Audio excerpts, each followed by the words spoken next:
And good afternoon. I'm Dan DeRose with 19 News coming to you from our digital desk. We're about to take you to a news conference being held by the city of Cleveland. Really, their safety forces are teaming up on this news conference here. This is going to be really all things 4th of July safety coming from the, I believe they're holding this at the Emergency Operations Center. It's sort of a location where whether it's police, fire, if there were ever a major emergency, and we're even going to be at, from what I hear, hearing from animal safety experts, of course, about fireworks. And then probably the annual reminder that shooting a gun into the air for the 4th of July is, yes, in fact, illegal and also dangerous. That bullet is going to come down somewhere, and it's usually someone that reports a house that was hit, a car, hopefully not a person. Let's take you live to the news conference just getting underway. Public safety. We're here today to talk about fireworks safety, holiday safety, and high heat safety as we approach the holiday this weekend. We have spokespeople from each of our divisions here with the Department of Public Safety. We have spokespeople from police, fire, emergency medical services, and animal care and control. So first off, we will have Lieutenant Mike Norman share some tips. Then we'll have Officer Rodriguez, Commander Casimir, and Manager Campbell.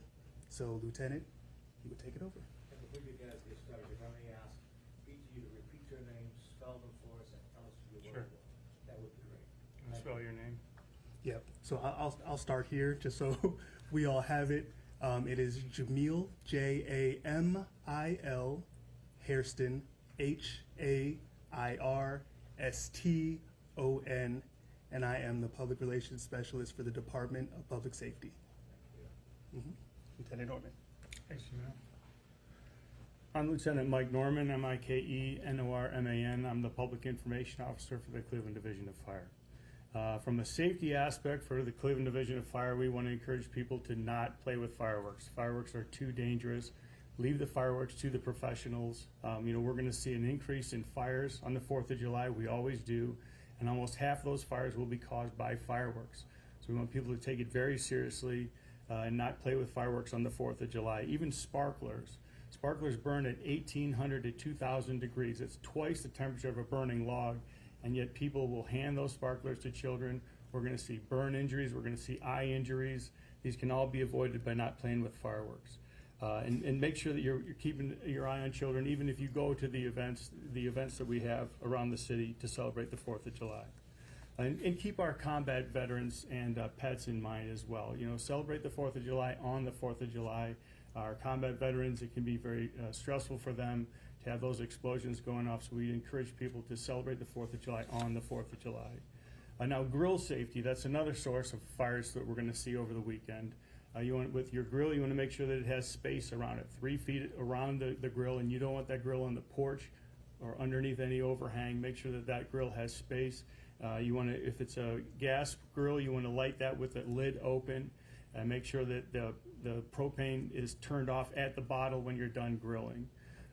If you are using a charcoal grill, remember charcoal is made to stay hot for a long period of time. So you want to let the charcoal cool and completely overnight if you can. And when you dispose of those, you want to dispose of those in a metal container. Don't put those into our plastic garbage cans that can melt them and start a fire. And the last thing I'll speak about is hydrant safety. It's never safe to play with the fire hydrants. It does 3 things, and we just had this recently, a situation where Cleveland fire companies were delayed because they were shutting down hydrants. Don't play in the hydrants, don't open the hydrants. It'll delay our response to an emergency. It can minimize the amount of water that we have for such an emergency. And the other thing is it draws children towards the street. It's not a safe place for children to play. So keep the hydrants closed, stay cool at your local pool. And so here for some tips from the Division of Police is Officer Rodriguez. I'm Officer Rodriguez. First name's Mariah, M-A-R-I-A-H. Last name is R-O-D-R-I-G-U-E-Z. I'm the Assistant Public Information Officer for the Cleveland Division of Police. We wanted to give everybody a reminder that we do want everybody to have a safe holiday, but please be responsible. With that being said, any fireworks being discharged and excessive noise can't be cited. You can also get up to prosecution for these as well. We do have a partnership with fire and EMS during this time, and all of our agencies are aligned in effort to keep all of the residents safe. Are you guys able to hear me at all? Do I need to repeat it? No. Okay. And a reminder to shooting off any firearms. We do not encourage any celebratory firearms being shot off. Anything that goes up does come down. For any of those that are traveling in, please be mindful of any road closures that may be happening, as well as parking restrictions that'll be around the city as well.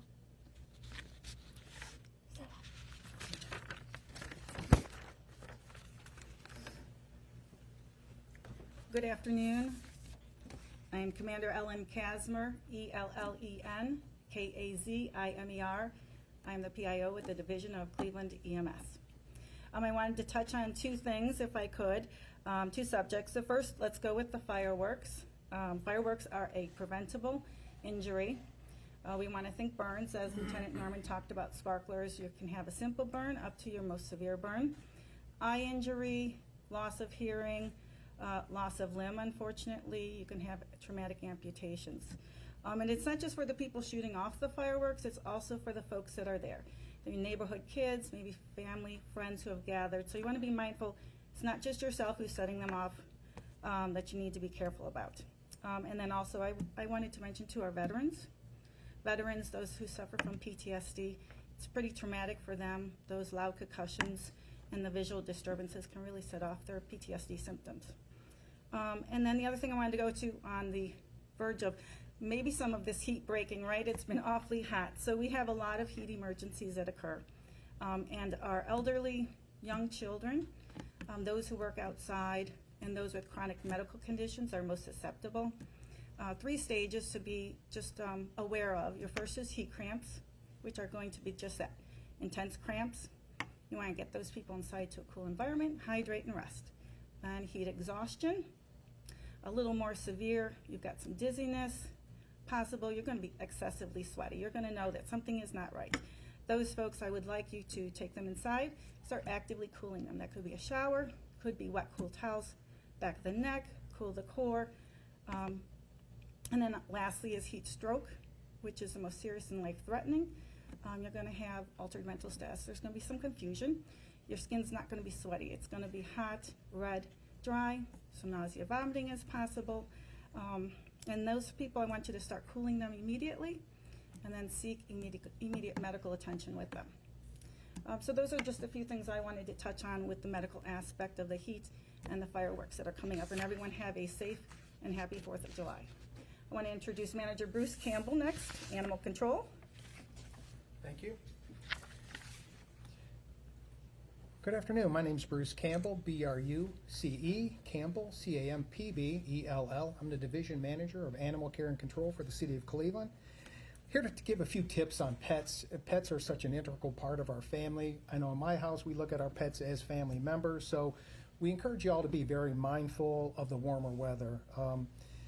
And as we're approaching the 4th of July, no matter how great our police department is, they can't be everywhere at once. People start shooting off fireworks ahead of time and after and during the holidays. But if you keep your pets inside, they're less likely to be reactive to the loud noises and maybe bolt out of your yard or bolt out of the yard into the street. So if you're aware your dog has anxiety for fireworks or fear of fireworks, you might want to contact your veterinarian. They may be able to prescribe a medication that will help your dog through this loud period or through this holiday period to help them reduce their anxiety. If your dog happens to get away from you and get bolts out of your yard, you can contact the City of Cleveland Animal Care and Control at 216-664-3069 and describe your pet, and we can see if we have your pet in our kennel, because we don't want to keep your pet in our kennel. Ideally, we want to get your dog back to your home. But one of the best ways to help you get your pet back into your home is have your dog microchipped. You know, if you put a microchip in your dog, you can get one done at the kennel for $25. We recently reunited an owner with their dog that has been lost for 6 years, and she had moved to a different part of the country, but her dog was microchipped. We were able to track her down. She kept her information current, and we're able to get her dog back to her 6 years later. So microchipping is really important. Another big thing is never leave your pet in a car unattended. Even on a mildly warm day with the windows up, even if they're cracked, the temperature can skyrocket inside of a car on even just a mildly warm day. So it's always good to keep your dogs out of the cars. Don't forget your cars. Same with your children.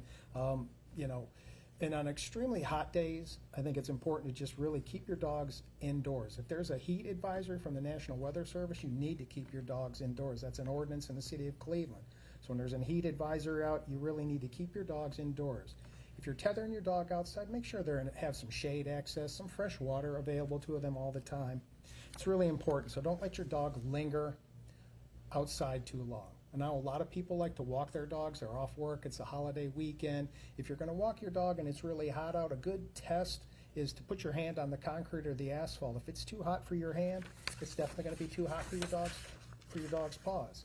So some of the things to look out for: heat exhaustion or heat stress with a dog is increased thirst. They're going to have increased panting. They may have a pasty saliva. They could even, when it gets really serious, they go unresponsive and become confused. So if your pet's suffering from those type of symptoms, you can use, you can apply some rubbing alcohol to the pads of their feet and apply some cool towels to their body to help cool them down, especially if they're unresponsive. But you really need, that dog needs medical care, and there are some 24-hour veterinary practices and local ones in the city of Cleveland can help you out with that. So, and those are just some quick tips, you know, that we just want people to be responsible with their pet owners. If you're taking your dog out for a walk, make sure your dog is leashed. That's an ordinance as well in the city of Cleveland. It's safer for your dog. It's safer for your neighbors. No matter how well behaved your dog is, they are still animals, and they still have a tendency. A loud firecracker, firework can make your dog bolt. And if you have your dog on a leash, you have a better chance of keeping it. And I also, again, I want to just mention, please get your dog microchipped. If your dog's not microchipped, it's only $25 at the counter. You can call down there and we'll set you up and get your dog chipped. Lastly but not least, because we are hosting, the kennel's hosting a reduced fee. It's a Superman themed event. It's a reduced fee adoption event. That's going to run July 5th through the 13th. The kennel post-pandemic remains almost at capacity every day. So we're going to do this reduced fee adoption for only $21. You're going to get a dog that is spay or neutered. It's going to be up to date on all of its vaccines. It's going to have a current dog license, and it's also going to be microchipped. So that is such a great deal for only $21. We have an abundance of beautiful dogs. What we like to call it is great dogs from our great city. And we have an abundance right now of a lot of puppies and younger dogs. So we have some beautiful dogs at the kennel. So if you're thinking about a dog for the family or dog for yourself, July 5th through the 13th is a perfect time to get one for only $21. So thank you.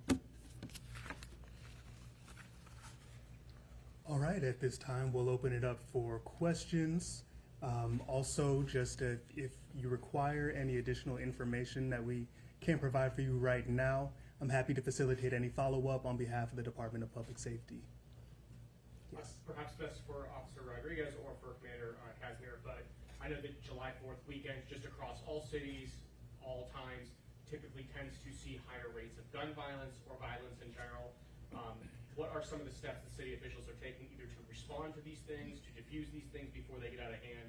What's being done knowing that this is just a general trend?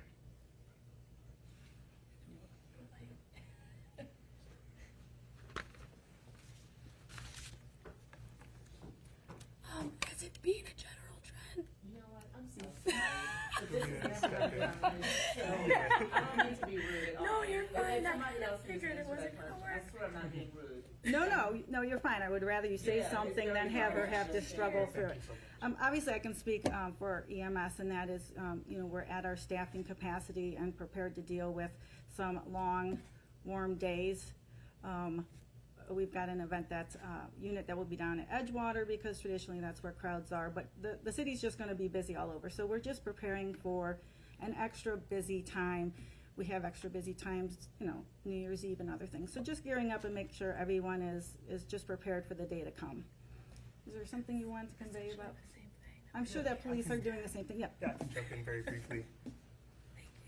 The division of police, as well as the city of Cleveland as a whole, is very mindful of responding to the trends in our city, especially as the summer months approach. The mayor's summer safety plan has been integral in proactively addressing the needs of our city. And so our division of police, as well as divisions of EMS and divisions of fire, are working together to make sure that our residents are in the best positions to thrive in our city as we address these summer months. Our police, and I know that Commander Patrick said that EMS will be at full staff. Will police also be at full staff for the July weekend? Yes, as well as we have a variety of partners that we're working with to ensure that, again, we're addressing the needs of our city. Lieutenant Norman, a quick question for you, sir. If a fire should start, what should someone do to extinguish it? What kind of fires? Can you put water on? Should you have some kind of other suppressant? We'll call 911. I mean, I think the first thing, if you're not a trained firefighter, best thing you can do is get us started so that we can get there as quickly as possible. You don't want to put water on a grease fire. If it's a cooking fire, be careful not to put water on that. If you're going to use an extinguisher, hopefully you've trained with it, you have some understanding of the use of that extinguisher. A fire extinguisher should be located towards the egress, towards the door on the way out. You don't want to have to go past the fire to get the fire extinguisher. I'm starting to lose my voice. But those are the things that we would encourage people. If you have an extinguisher, something like that, at the worst case scenario, close the door on the way out if it's in the kitchen, and you can close the door to contain that fire. That helps to keep it in one room and minimize the damage. One of the other things that I want to address, and that is the explosions you hear throughout the community. Sounds like a half a stick of dynamite sometimes. Is that illegal? And if so, what should one do if you hear something like that? It is illegal. It's more of a police question, but yeah, it is illegal. You can report that to the police and call 911 in that case, We'll come out there. and the police will come out. Our range will be open to disperse of any of firearms that are confiscated. And any fireworks that are confiscated will be disposed of at the range. The range will be open. Did that answer your question? Yes, thank you. Lieutenant Commander, despite best efforts, people will give little kids sparklers in addition to calling 911 if there's an injury. What can people do during that time when they're waiting for possibly a medic to show up on scene? I talked to treatment for burn injuries. Right. So the treatment for burn injury, of course, is to remove anything burning. So if it's like on their clothes, you want to remove the clothes, you want to cool them as quick as possible. A garden hose, a bottle of water will do. Doesn't have to be cold. In fact, you want to have it tepid because you don't want to put them into other physical states, but you want to keep cooling that. And then if they are more comfortable, then you just want to wrap it with something dry until EMS gets there. Thank you. This might be a question best for public safety, but thinking back to the street takeovers and lots of different incidents happening across the city, I know that Chief Todd, in response to that, talked about how that really stretched resources, looking toward potential situations at Edgewater and downtown and other parts of the city. How are police going to proactively station and respond to multiple incidents at one time? Yeah, go ahead. Yeah, I'm just gonna say what they want to say anyways. Oh, okay. Well, I can relay. Yeah, just that we have the partnerships with everybody. Yeah, so we have partnerships with a variety of law enforcement partners that we've been partnering with in the past. Additionally, I think that it's important for us as a unit to make sure that we are being intentional in how we respond to the needs of our city. And so I can't relay the specifics for to protect the integrity of what our team is doing. However, ultimately, I think we're working together with our team to make sure that we address the needs as appropriate. Mr. Norman, if you could address things like fireworks that don't explode, that people go to check out to see why they didn't, and or those that may explode in your hand, the kinds of things you need to look out for in regards to that.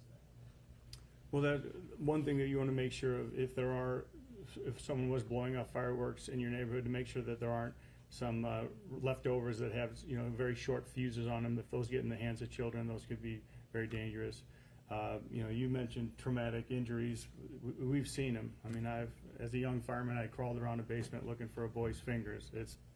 They're very dangerous for people to be playing with. So in the event that it goes off in your hand, I think you're calling EMS. But you do anything you could to go back in time and avoid that situation. So we just hope people will be proactive and careful about what they're doing this weekend. Is there a time limit or curfew as to when you can and cannot? Like I hear at 2, 3 o'clock in the morning, and obviously that's not a good time. Is there a time limit that you can legally set fireworks off until what time? I don't think that you can legally set fireworks off in the city of Cleveland. Do you know why they sell them in the state of Ohio if you can't use them? We can follow back up with you on that. This may be a question that you hear time and time again, but how can you differentiate the sound of fireworks and real gunfire? And talk about the 911 calls that come in. Are you inundated with 911 calls? Just talk about what a 4th of July holiday is like in the city of Cleveland.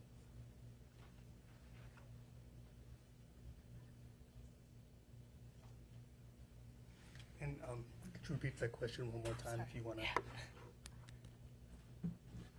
I know you are inundated with 911 calls on the 4th of July with people reporting gunfire and the like, but is there any way to differentiate the difference between the sound of gunfire and the sound of fireworks?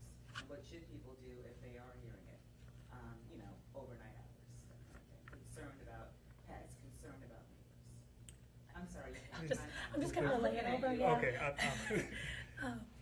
Obviously the shot spotter can detect gunfire over the fireworks, and then just call the non-emergency as well. Yeah, so our shot spotter technology can detect gunfire over the sound of fireworks, but we encourage residents to call our non-emergency number, which is 216-621-1234, and that's the police non-emergency number. Any other questions? 2 weeks ago, there was the emergency training at Progressive Field regarding a mass casualty incident with a specific emphasis on collaboration between the different departments. Is there anything that you learned from that training that you'll be applying this coming weekend? We certainly hope not. I mean, that was sort of a specific training that we went through for a mass casualty incident. Hopefully we won't have that, but certainly having that training, having just been through that training, could prove beneficial in the event that we would have that. But hopefully we're not going to have that situation. All right, thank you all very much. Dan DeRose with 19 News as we finish the city's news conference on fireworks safety and really 4th of July safety. Just a few points that they made. Obviously, gunfire is illegal. You heard about the question that Harry Boomer asked, that fireworks are not legal in Cleveland proper. And he asked then, why do they sell them in Ohio? Every city has the right. They are legal in Ohio. Every city has the right to then ban fireworks. The city of Cleveland has done so. Every municipality is going to be different, so you need to make sure you check with your local police department. Call the non-emergency number. Do not call 911 to see if fireworks are legal in your area. But make that call and find out if they are in fact legal in your area.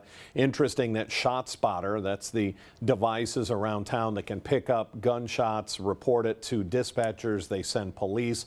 I did not know that they were able to determine the difference between fireworks and gunfire, so that's good to know. But then again, the reminder that firing a gun into the air on 4th of July is extremely dangerous and highly illegal. So don't go down that road either. As you heard, Harry Boomer was there. He'll have a full report when we start 3.5 hours of news and first alert weather coming up at 3 o'clock on Channel 19. Until then, I'm Dan DeRose with 19 News. Have a safe 4th of July.